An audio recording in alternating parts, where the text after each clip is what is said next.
Hello विद्यार्थी मित्रों, तो હવે આપણે જોવાનું છે કે મનુષ્ય છે એ કેવી રીતે ઉત્ક્રાંતિત થયા। સસ્તનોમાંથી ધીરે ધીરે મનુષ્ય છે એ ધીરે વિકાસ પામવા લાગ્યા। મનુષ્ય છે એ સૌપ્રથમ પ્રાઇમેટ્સ તરીકે ઓળખાતા હતા। પ્રાઇમેટ્સ એટલે કે ચાર પગે વાનર જેમ ચાલતા અથવા વાંદરાઓ જે છે એને પ્રાઇમેટ્સ કહેવાય છે, બરોબર। વાનરો વાંદરાઓ બંને મનુષ્ય પણ પ્રાઇમેટ્સમાં સમાવિષ્ટ હતા।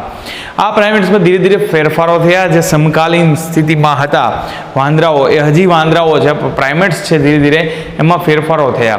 હજી પ્રાઇમેટ્સ તમને જોવા મળે છે અને એપ જોવા મળે છે તમને હાલમાં પણ। એપમાં ગોરીલા, ચિમ્પાન્ઝી, ઓરાંગ ઉટાંગ આ બધા છે એ એપ છે, બરોબર। હવે એ એપની સાથે સાથે પેરેલલ બીજા પણ એક હતા જે વિકાસ થયા, જેનો ઉદ્વિકાસ થયો અને એમાંથી મનુષ્યનું નિર્માણ ધીરે ધીરે થયું। તો એના બે ઓપ્શન જોઈએ આપણે કે સૌથી પહેલા લગભગ 15 મિલિયન વર્ષ પહેલા 15 મિલિયન વર્ષ પહેલા બે અસ્તિત્વમાં હતા। એક હતા ડ્રાયોપિથેકસ અને બીજા હતા રામાપિથેકસ। હવે આની પહેલા ઇજિપ્તોપિથેકસ અને એવા પ્રાઇમેટ્સ પણ હતા, પણ એનું હાલ આપણે ચર્ચા કરતા નથી। ઓકે, તો આજે આપણે અહીંથી ચર્ચા કરી છે ડ્રાયોપિથેકસ અને રામાપિથેકસ। હવે જે ડ્રાયોપિથેકસ હતા એ એપ જેવા હતા, જે વધુ એપ જેવા લાગતા હતા, એટલે એમાંથી મનુષ્ય બન્યા નથી। એમાંથી જે ચિમ્પાન્ઝી, ગોરિલા, ઓરાંગ ઉટાંગ આ બધા જે પ્રાણીઓ છે હાલ એપ છે બધા, એ બધા એમાંથી બનેલા છે, ડ્રાયોપિથેકસમાંથી હાલના વિકસિત એપ બધા, બરોબર। ગોરિલા, ચિમ્પાન્ઝી વગેરે વગેરે। અને જે રામાપિથેકસ એમની સાથે સર્વાઈવ કરતા હતા, રામાપિથેકસ એમની પેરેલલ સર્વાઈવ કરતા હતા, એ રામાપિથેકસ છે એ કોની જેવા લાગતા હતા? વધુ મનુષ્ય જેવા। એટલે રામાપિથેકસનું ભવિષ્યમાં આગળ જઈ અને એનામાં ક્રમિક ફેરફારો થવાના હતા। હવે અલગ અલગ ભૌગોલિક વિસ્તારમાંથી મળેલા અલગ અલગ અશ્મિઓના આધારે આપણે આ બધા તારણો કાઢેલા છે। આવું જ બન્યું હશે એવું પરફેક્ટલી કહી શકાતું નથી, પણ આપણને જે પ્રમાણે ધીરે ધીરે અશ્મિઓ મળતા ગયા એ પ્રમાણે આપણે નામ આપતા ગયા અને એ પ્રમાણે આપણે ધીરે ધીરે આગળ વધતા ગયા, બરોબર। તો રામાપિથેકસ છે એ મનુષ્ય જેવા લાગતા હતા। આગળ જોઈએ કે સૌથી પહેલા મનુષ્યના અશ્મિઓ જે મળી આવ્યા, ખાસ કરીને ઇથોપિયા, આ તમારે યાદ રાખવાનું છે, ઇથોપિયન રિજન એટલે આફ્રિકન રિજન, જે મોટાભાગનું આફ્રિકન રિજન છે એ, અને તાન્ઝાનિયા, બરોબર, તાન્ઝાનિયા। તો તાન્ઝાનિયા અને ઇથોપિયા વિસ્તારમાંથી માનવના અશ્મિ મળી આવ્યા હતા। હવે આ માનવના અશ્મિ જે આમાંથી મળી આવ્યા એનો અર્થ એવો થયો કે સાહેબ આ ઇથોપિયામાં એ રહેતા હશે, કારણ કે એના અશ્મિ ત્યાં જ હોય તો એ બીજે તો ક્યાંય ન હોય, તો ત્યાંથી જ એની ઉત્ક્રાંતિ થઈ હોય એવું માનવામાં આવે છે। તો પૂર્વીય આફ્રિકા જે ખાસ કરીને ઇથોપિયા છે તો એવું માનવામાં આવે છે કે 3 થી 4 મિલિયન વર્ષ પહેલા પ્રાઇમેટ્સ જે છે એ પૂર્વીય આફ્રિકામાં રહેતા હતા, બરોબર। કે એ સૌથી પહેલા પૂર્વીય આફ્રિકામાં રહેતા હતા 3 થી 4 મિલિયન વર્ષ પહેલા, અને એ આવા દેખાતા હતા, બરોબર, જેની ચર્ચા આપણે કરવાની છે ધીરે ધીરે। કેવા હતા? તો કે જે પ્રાઇમેટ્સ આપણને, જેના અશ્મિઓ મળ્યા આપણને ઇથોપિયામાં, એ પ્રાઇમેટ્સ કેવા હતા? તો કે 4 ફૂટથી નાના કદના હતા, 4 ફૂટથી મોટા નહોતા કોઈ, બરોબર। 4 પગે ચાલતા હતા, બરોબર છે, સીધા ચાલતા હતા, બરોબર, ટટ્ટાર થઈને। બીજું કે પૂર્વીય આફ્રિકામાંથી જ ઓસ્ટ્રેલોપિથેકસના અશ્મિઓ આપણને મળી આવ્યા, બરોબર। ઓસ્ટ્રેલોપિથેકસ છે એ રામાપિથેકસ પછી આપણે લઈ શકાય। હવે અલગ અલગ ભૌગોલિક વિસ્તારમાં લઈ શકાય છે, બરોબર છે। હવે તમે નામ આપ્યું છે ઓસ્ટ્રેલિયન રિજન, આખું અલગ છે। એનો અર્થ એવો થયો ઓસ્ટ્રેલિયો એટલે એ નામ એવું આપવામાં આવે છે, બરોબર છે, કે એવા મનુષ્યમાંથી એ મનુષ્ય ધીરે ધીરે અસ્તિત્વમાં આવતા હતા। તો રામાપિથેકસ પછી આવે છે ઓસ્ટ્રેલોપિથેકસ। હવે ઓસ્ટ્રેલોપિથેકસના લક્ષણો કેવા હતા? તો કે સૌપ્રથમ ઓસ્ટ્રેલોપિથેકસ છે એ ફ્રૂટ ખાતા હતા, બરોબર, એટલે માંસાહારી નહોતા। અને સૌપ્રથમ કોઈ પથ્થરોનો ઉપયોગ કરીને હથિયારો બનાવ્યા હોય તો એ ઓસ્ટ્રેલોપિથેકસ છે। આ ખાસ નોંધી લેજો, MCQમાં એમાં બહુ પૂછાય છે કે ઓસ્ટ્રેલોપિથેકસ છે સૌપ્રથમ પથ્થરોની ધાર કાઢી અથવા પથ્થરોનું ચક્ર બનાવી અને પથ્થરોમાંથી ઓજારો બનાવીને એમાંથી હથિયારો બનાવવાનું જો કોઈ કામ કરતા હતા તો એ ઓસ્ટ્રેલોપિથેકસ હતા। થોડાક મેચ્યોર થઈ ગયા હતા, બરોબર, થોડાક સમજુ બની ગયા હતા, એના મગજની કેપેસિટી વધુ વિકસિત થઈ ગઈ હતી, બરોબર। હવે ઓસ્ટ્રેલોપિથેકસ પછી નવા જે મનુષ્ય આવ્યા એ હતા હોમો હેબિલિસ, બરોબર। હવે હોમો આવી ગયા છે, હવે પિથેકસ નથી રહ્યા, હવે એ ધીરે ધીરે સીધા થઈ જશે, બરોબર, ઘણા બધા મનુષ્ય જેવા થઈ જશે। એના શરીર ઉપર રૂવાટી, વાળની રૂવાટી ઘણી બધી હતી, જડબા એની હડપચી વિકસિત થવાની બાકી હતી।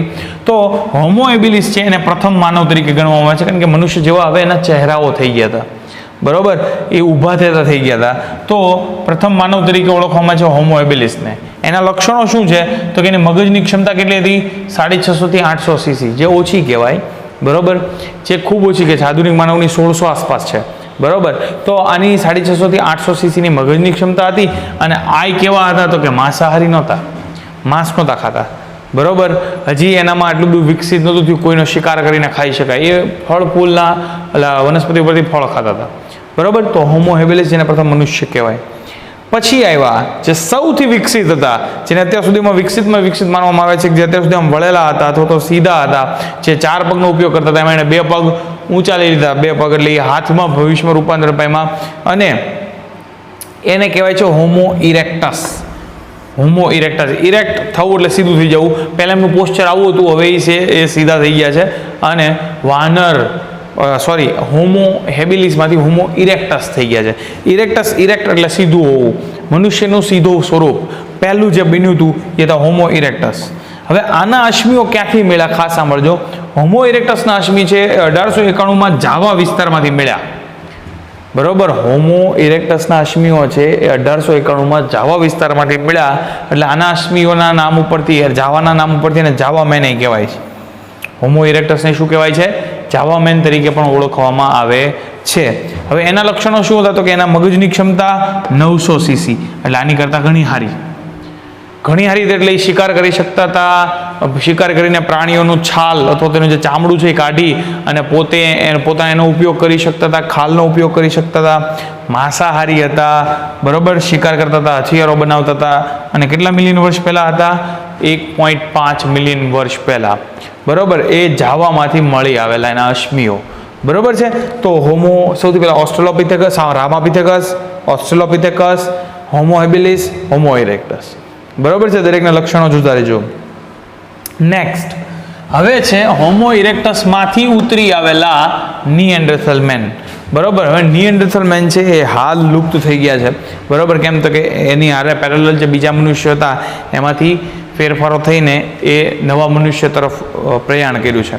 તો જે નિએન્ડરથલ મેન્સ હતા એ ક્યાં રહેતા હતા તો કે પૂર્વ મધ્ય એશિયા, એટલે કે તમે એવું કહી શકો કે પૂર્વ મધ્ય એશિયા આપણી ઉપરનો વિસ્તાર છે, આપણે જ્યાં રહીએ છીએ એનાથી ઉપરનો વિસ્તાર. બરોબર, તો પૂર્વ મધ્ય એશિયામાં રહેતા હતા 1 લાખથી 40,000 વર્ષ પહેલાં. બરોબર, હવે એ અંદરો અંદર ઝઘડાઓ કરી અને લુપ્ત પામ્યા હતા, એકબીજાને મારી નાખ્યા હતા. પણ એની આરોર પહેલાં જે બીજા મનુષ્ય રહેતા હતા એની સાથે પ્રજનન કરીને નવા સંતતિઓ ઉત્પન્ન કર્યા હતા એણે. તો નિએન્ડરથલ મેન્સ હતા. એનું લક્ષણ શું હતું? નિએન્ડરથલ મેન 900 સીસીનું મગજ, ખાલનો ઉપયોગ કરતા. અને જે મરી ગયું હોય એને મૃતક, પોતાની જાતિના મૃતક પ્રાણીઓ હોય એટલે કે બીજા નિએન્ડરથલ માનવ હોય એને દાટી દેતા હતા જમીનમાં મર્યા પછી. એટલે આવી બધી દફન વિધિને આવું બધું હવે ધીરે ધીરે શરૂ થઈ ગયું હતું. કૃષિઓ ધીરે ધીરે શરૂ થઈ ગઈ હતી. નિએન્ડરથલ મેન પછી આવ્યા હોમો સેપિયન્સ. બરાબર, જેનું ઓરિજિન માનવામાં આવે છે, જેની ઉત્પત્તિ આફ્રિકામાંથી માનવામાં આવે છે. હોમો સેપિયન્સ. હવે આ આધુનિક માનવ નથી. આધુનિક માનવ નામ છે હોમો સેપિયન્સ. આ હતા એ પૂર્વીય માનવ, આદિ માનવ છે. બરાબર, જેને આપણે પૂર્વ માનવ પણ કહી શકાય. આદિ માનવ હોમો સેપિયન્સ, જે 75,000 થી 10,000 વર્ષ પહેલા અસ્તિત્વમાં હતા એવું માની શકાય. કે જે ધીરે ધીરે વિકસિત થતા ગયા. 18,000 વર્ષ પહેલા એનામાં થોડી કળાઓ આવતી ગઈ છે. બરોબર, ચિત્રો બનાવતા થઈ ગયા હતા, ભાત બનાવતા થઈ ગયા હતા, ખેતી ચિત્રો અથવા કલા ભાત બનાવતા તૈયાર થઈ ગયા હતા. ખેતી શરૂ કરી દીધી હોમો સેપિયન્સે. અને એમાંથી ધીરે ધીરે હોમો સેપિયન્સ તરફ ગયા અને અલગ અલગ વિસ્તારમાં વિસ્તરણ પામ્યા, ભૌગોલિક વિસ્તારમાં. એટલે એ અમુક આફ્રિકામાં રહી ગયા, અમુક યુરોપના વિસ્તારમાં વહી ગયા, અમુક એશિયન વિસ્તારમાં વહી ગયા. જે પ્રમાણે એ જ્યાં જતા રહ્યા ત્યાંના સમકાલીન મનુષ્યો સાથે એણે પ્રજનન કર્યા. અને અલગ અલગ રેસ જે મનુષ્યની તમે જુઓ તો નિગ્રો તમને મળશે, કોકેશિયન મળશે. નિગ્રો એટલે આફ્રિકન માણસ જોઈ લો તમે, યુરોપિયન માણસ જોઈ લો, આપણો એશિયાનો માણસ જોઈ લો. એ બધાના જે રંગ છે અલગ અલગ છે, લક્ષણો થોડાક અલગ અલગ છે. તો આવી રીતે મનુષ્ય છે એ ભૌગોલિક વિસ્તારના આધારે અલગ અલગ રીતે વિકસિત પામ્યા. બીજું તમે જોવા જાઓ તો એની અંદર તમને એ નવી કલા કારીગરી કરતા જોવા મળે. તમને 18,000 વર્ષ પહેલાં ગુફા કલાચિત્રો તમને જોવા મળે છે. હાલ પણ આપણે જોઈ શકીએ છીએ, આર્કિયોલોજી વિભાગ છે, અલગ અલગ ગુફા ચિત્રોને મૂર્તિઓ દેખાય આપણને જે અશ્મિઓમાંથી મળી આવે છે. તો આ મૂર્તિઓ ઘણી બધી હજારો વર્ષ જૂની હોય છે. તો આપણે એવું કહી શકીએ કે મનુષ્ય ધીરે ધીરે કલા કારીગરીમાં વિકસિત થઈ ગયા હતા, નિપુણ થઈ ગયા હતા. એની એક સાબિતી છે કે મધ્યપ્રદેશની ગુફાઓ જે છે એમાં મધ્યપ્રદેશમાં રાયસન જિલ્લા જિલ્લાના ભીમબેટકા વિસ્તાર જે છે ત્યાંની જે ગુફાઓ છે એમાં કલાચિત્રો છે એ એટલા જૂના છે કે તમને એવું લાગી શકે કે એટલા બધા વર્ષ જૂના પણ મનુષ્યોએ આ કલાચિત્રો દોરેલા હશે. બરાબર. તો અને ધીરે ધીરે ખેતી અને માનવ વસાહતો જેમ જેમ શરૂ થઈ, સોસાયટીઓ અથવા તો જેને આપણે માનવ વસાહતો કહીએ, માનવ વસાહત શરૂ થઈ, સોશિયલ બન્યો જેટલો મનુષ્ય એવી રીતે વધુ વધુ વિકસિત થયો અને આજે પૃથ્વી ઉપર પ્રભુત્વ કેળવે છે એવું કહી શકાય કે મનુષ્ય પૃથ્વી ઉપર આધિપત્ય ધરાવે છે એવું કહી શકાય. તો ધીરે ધીરે ઉદ્વિકાસ થઈ, કાંઈ ખબર નહોતી પડતી, ત્યાંથી ખબર પડવા મળી અને હાલ તો એ સૌથી વિકસિત પ્રાણી કોઈ પૃથ્વી ઉપરનું હોય તો મનુષ્ય છે. બરાબર. તો આ પૃથ્વી પરની ઉત્ક્રાંતિ છે કે એક કોષીય અથવા તો અકોષીય ઘટકોથી લઈને મનુષ્ય સુધીનું. બરાબર. તો અહીંયા પૃથ્વી ઉપરનો ઉદ્વિકાસ અથવા તો ઉત્ક્રાંતિ છે એ અહીંયા પૂરી થઈ છે. બરાબર. આપણે નેક્સ્ટ લેક્ચરથી અંદર નવા ચેપ્ટરની શરૂઆત કરીશું. અહીંયા ચેપ્ટર પૂરું થાય છે. તમારી બુક વાંચી લેજો, કોઈ પ્રશ્ન હોય તો પૂછજો. બરાબર છે. બાય.